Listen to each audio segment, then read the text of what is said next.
Scott Morrison has pledged $250 million for infrastructure projects in the Solomon Islands as he tries to build stronger ties in the Pacific. The Prime Minister is the first Australian leader to visit the Solomons since 2008. Live now to our reporter Jackson Williams in Honiara. Jackson, the $250 million, it comes from existing aid money?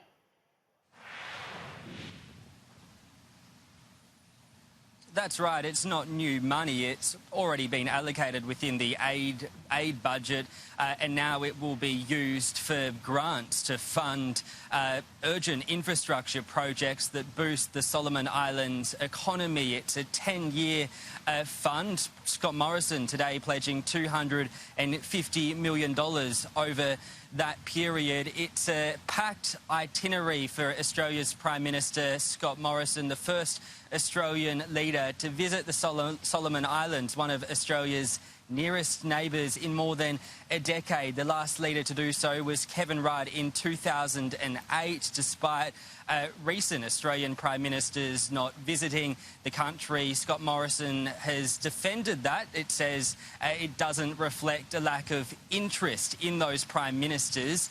Scott Morrison really using this trip to emphasise and highlight long-term cooperation between Australia and the Solomon Islands, including the 14-year peacekeeping Operation Ramsay, led by Australia, which wrapped up 2 years ago in 2017. We'll take a listen to Scott Morrison speaking to the media a short time ago, speaking about the importance of the Solomon Islands to Australia's strategic outlook.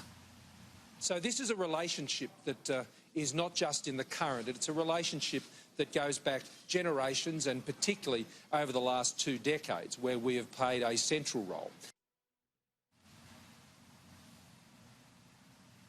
Now, one of the reasons Scott Morrison is here, especially given it's his first post-election trip abroad, is because of growing anxieties about China's influence in this region. The Solomon Islands, one of just a handful of countries in this region that have diplomatic ties with Taiwan. Beijing is desperate for that to change. It is actively courting politicians here in the Solomon Islands to ditch those ties with Taiwan and to open up diplomatic channels with Beijing, with the promise of increased infrastructure investment by China in this country. Scott Morrison was asked about this tug-of-war between China and Taiwan today, really saying it's a matter for the Solomon Islands and it's not for him, not appropriate for him to intervene.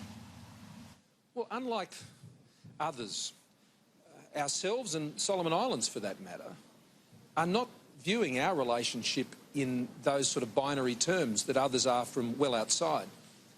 I think we've got to be careful not to see what are ongoing and upgrading relationships here for Australia and the Pacific through those binary terms of the United States and China.